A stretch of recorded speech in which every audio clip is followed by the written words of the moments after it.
ഇല്ലത്തെ നോലുമ്പായ നോലുമ്പ് തുടങ്ങുന്നതിന്റെ തലേദിവസം നമുക്ക് non veg നിർബന്ധമാണ് അല്ലേ?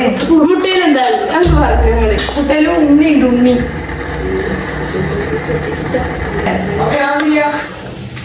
മുട്ട വെജിറ്റേറിയൻ ആണ്. എല്ലാ നോലുമ്പ് സമയത്തും ഈ ഒരു തർക്കം നമ്മളെ വീട്ടിൽ നിൽക്കലുണ്ട് കേട്ടോ. കോഴി മുട്ട വെജിറ്റേറിയൻ ആണെന്നാണ് അച്ചൂസിന്റെ ഭക്ഷ്യം. ഇങ്ങക്കൊക്കെ എന്താ അഭിപ്രായം? അത് ശരിയാണോ? നമ്മൾ ഇനിയിപ്പോ അത് ശരിയാണെങ്കിലും അല്ലെങ്കിലും നോലുമ്പ് സമയത്ത് മുട്ടയൊന്നും ഉപയോഗിക്കില്ല, അത് വേറെ കാര്യം. ഇപ്പൊ നമ്മൾ എന്തായാലും ഉണ്ടാക്കാൻ പോണത് നെയ്ച്ചോറും പിന്നെ ചിക്കൻ കറിയാണ് കേട്ടോ. അത് കുക്കറിൽ ഇത് ഉണ്ടാക്കുമ്പോ ഒരു പ്രത്യേക സ്വാദാ. നല്ല രീതിയിൽ വേവുകയും ചെയ്യൂലോ. കുക്കറിൽ വെന്ത നെയ്ച്ചോറിലേക്ക് കുക്കറിൽ വെന്ത ചിക്കൻ കറി വയ്ക്കുമ്പോ കിട്ടുന്ന ഒരു സ്വാദുണ്ട്, അത് വേറെ ലെവലാണ്. നമ്മളെ വീട്ടില് കലശാണ്. അപ്പൊ ഇനി നമുക്ക് ഒരാഴ്ച നോലുമ്പൊക്കെ അല്ലേ. അപ്പൊ ഞങ്ങൾ ഇന്ന് കുറച്ച് നെയ്ച്ചോറും ചിക്കനൊക്കെ ഉണ്ടാക്കിയെടുത്ത് തിന്നിട്ട് നാളെ തൊട്ട് ശുദ്ധ നോലുമ്പ് തുടങ്ങുകയാണ്.